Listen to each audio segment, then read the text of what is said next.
Hello, bienvenue sur Crypto Zero. Aujourd'hui, je vais vous donner quelques astuces pour éviter les scams si vous êtes dans ce délire des shitcoins, car il y a quand même quelques astuces qui vont vous permettre de limiter au maximum la casse. N'oubliez pas qu'il y a énormément de scams dans le monde du shitcoin.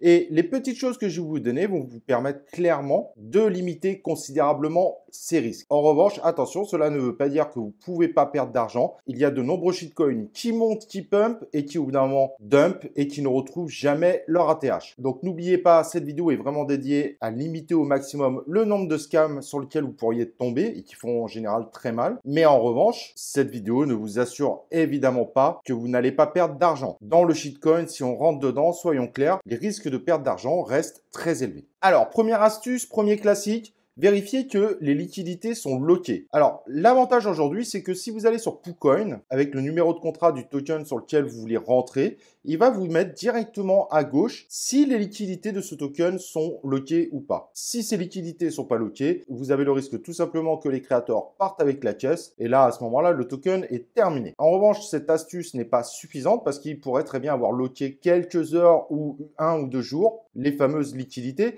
Donc, je vous recommande d'aller voir sur DXLocker ou CryptoX de façon à vous assurer que les liquidités sont lockées suffisamment longtemps. En effet, sur ces deux applications, les locks sont totalement publics et vous pouvez aller checker combien de temps ces liquidités sont lockées. Vous avez les liens en description si ça vous intéresse pour vos futurs checks. Ce qui peut limiter aussi le nombre de scams, mais il n'y en a pas beaucoup qui le font, c'est de locker également les wallets des développeurs ou des membres de l'équipe. Vous pouvez dans ce cas-là aller voir directement sur DXLocker si en effet les wallets de 1% ou plus sont lockés ou si les gens peuvent tout simplement tout revendre. Parce que même si les liquidités sont lockées, il faut savoir que les gros portefeuilles peuvent parfaitement tout vendre d'un coup et donc malheureusement vous laissez que des miettes. Donc si vous avez plusieurs portefeuilles qui font plus de 1%, vous avez deux choses à checker. D'où viennent les tokens? Est-ce qu'ils ont été envoyés directement par le wallet principal? Et donc là, il y a risque. Mais cependant, si ces tokens de ce wallet sont lockés, vous pouvez aller voir combien de temps ils sont lockés et ça peut vous montrer que personne ne pourra revendre massivement. Sachez que quelqu'un qui a 7% des tokens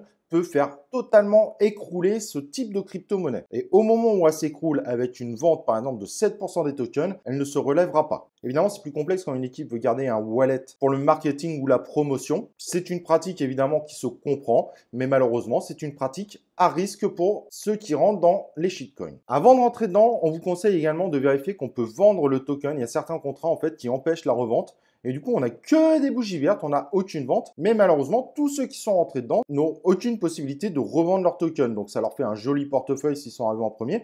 Mais au final, il leur sert complètement à rien. Donc, certains en groupe, ce qu'ils font, c'est qu'il y en a un qui va mettre un petit dollar, qui va essayer de le revendre. Et s'il peut le revendre, c'est plutôt bon signe. Autre astuce que je vous donne, vérifiez que les pumps ne sont pas créés directement par les créateurs. Donc, si vous voyez qu'il y a un gros pump qui se prépare, un 5, 10 BNB, checkez que ce n'est pas l'un des créateurs qui suralimente les achats de façon à faire un effet FOMO. Parfois, ceci est fait par les shitcoiners, mais malheureusement, parfois, c'est fait directement par les créateurs. Et ça peut être un risque forcément. Sur PooCoin, il suffit à droite de la transaction de vérifier un peu qui est le porteur de ces tokens et est-ce que c'est un wallet qui est lié au wallet principal. Autre chose, regardez si les créateurs ont fait des interviews, ils ont montré leur tête, ils ont donné leur identité. Alors forcément, ils ne vous donneront pas leur carte d'identité, mais le fait qu'ils se montrent limite quand même le risque parce qu'ils s'engagent personnellement. Cela n'empêchera pas le scam en soi, mais c'est vrai que ça limite considérablement le risque. Petite astuce qui n'est pas forcément liée qu'au scam, n'hésitez pas à aller voir les réseaux sociaux, le Telegram pour voir s'il y a un grand nombre d'holders. Ça, c'est pour voir si ce token a un réel potentiel de pump. Mais attention, il ne faut pas prendre ça comme une preuve de scam parce qu'il y a des grosses communautés qui ont tout fermé en une seule minute, alors que le fait d'avoir un grand nombre de participants sur un Telegram donnait une certaine confiance. Alors évidemment, il y a d'autres astuces qui sont possibles, mais déjà celles-là vont limiter considérablement le risque de scam, clairement. En revanche, avant de clôturer cette vidéo, il est très important que vous compreniez le shitcoin est un investissement à risque